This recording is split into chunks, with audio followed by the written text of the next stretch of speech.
engines were busy clearing their railroad of leaves and broken branches. Peter, Sam, and Rusty often worked together. One day, Rusty helped Peter, Sam to a water tower.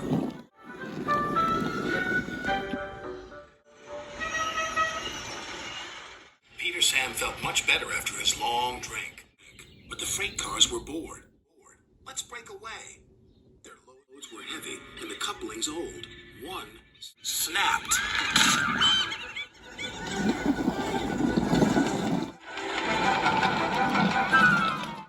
Faster, faster, shouted the freight cars. A sign read slow, steep bends and ravine ahead, but the silly cars never saw it. Then, it was too late.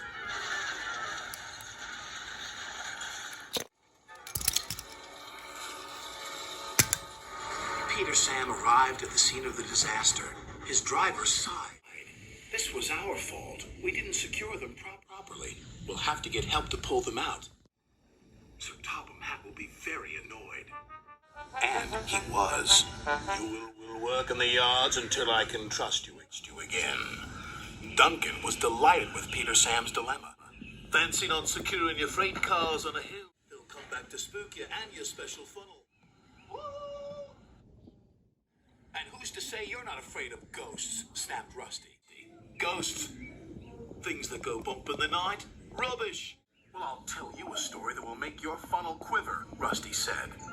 A long time ago, a little engine was returning home. It was a misty, moonlit night.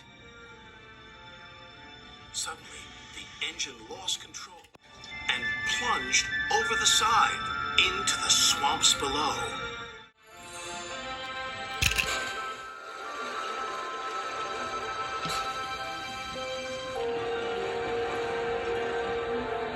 He was never found again. But many a workman will tell you that when the moon is full, they have seen the little engine trying to get home.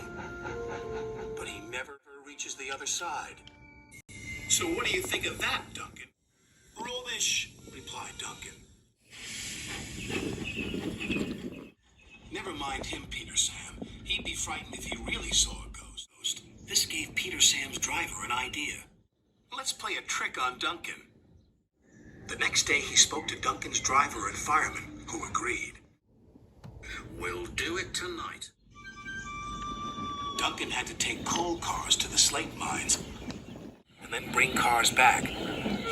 Duncan's driver decided as part of the plan to cross the old iron bridge. Haunted bridge. Rubbish, snorted Duncan. It's as tame as a pet rabbit. But all the same, he kept thinking about Rusty's story. When dusk fell, he was keen to leave.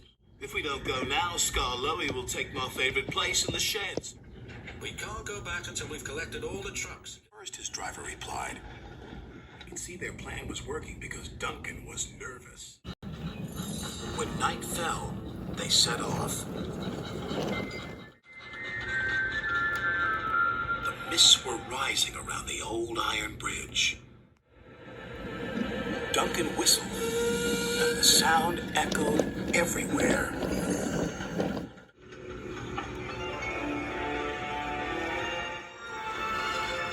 Then, ahead, he saw flickering lights. His driver knew they were only insects that shine bright at night, but to Duncan they looked like an engine.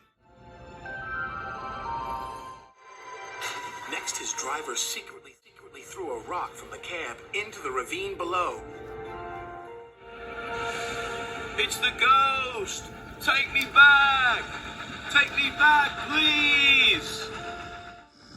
When Duncan reached the safety of his shed, he closed his eyes tightly. Spooked, are you, Duncan? Laughed his driver. No, I'm asleep. And Duncan refused to open his eyes. He did, though, when he thought his driver wasn't looking, just to make sure that he was still there.